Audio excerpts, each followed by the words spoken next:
And he tells police, ultimately, although lying during the course of the interview, he eventually confesses that he did in fact see Zion that night, picked her up, brought her home.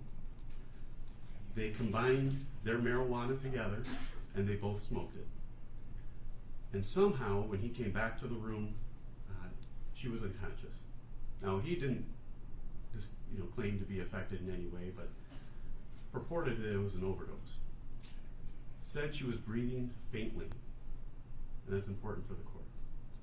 He tells police, the only one with knowledge of the facts, his version, if you believe a marijuana overdose, is that she was breathing faintly and he panicked.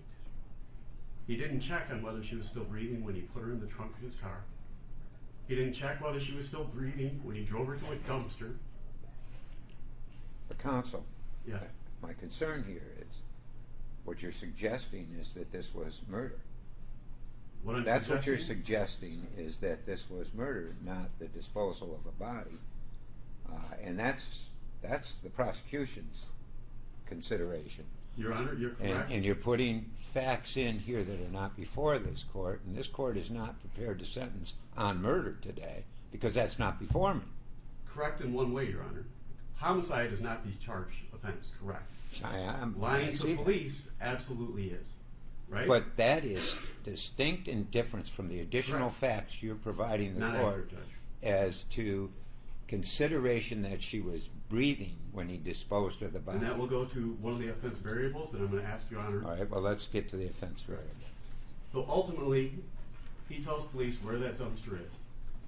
Police take time to locate what company hauls from that dumpster, where the dumpster is dumped, what dump and landfill it goes to, and now 14 or more days after the incident, 15 days of lies and more, they find out that her body is, unfortunately, 75 to 100 feet or more below the surface. And the reason all of these facts are important, Judge, and they are before you, and I can present every police report, Your Honor, I can mark it as an exhibit if you prefer, is two things. Offense variables, of course, and the guidelines are suggestive in nature now. They're not mandatory. Offense variable 5 has not been accounted for in this public order offense. Offense variable 5 is the psychological injury to family members. You've heard from Sierra about how devastating this has been, not only to her, but other family members. Offense variable 8 is the transport or placement of a victim into a place of greater danger.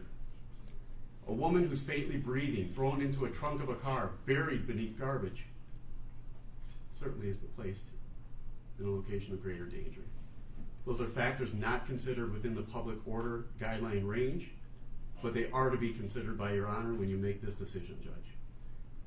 At the time I authorized these charges, I was aware, and as he sits before you today, you're aware these may be the only consequences he faces for the torture, the pain, and the suffering this family has to go through when they want to visit their daughter's resting place and they have to go to a landfill. Counsel, my concern is that I'm not sure I have the appropriate offense here based on what you're saying, and that she was alive and put in a position that she ended up deceased.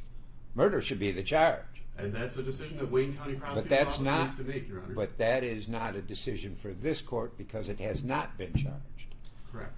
And so I can't go into these guidelines and say murder is an issue here because it is not before me, and you know that as well as I know that.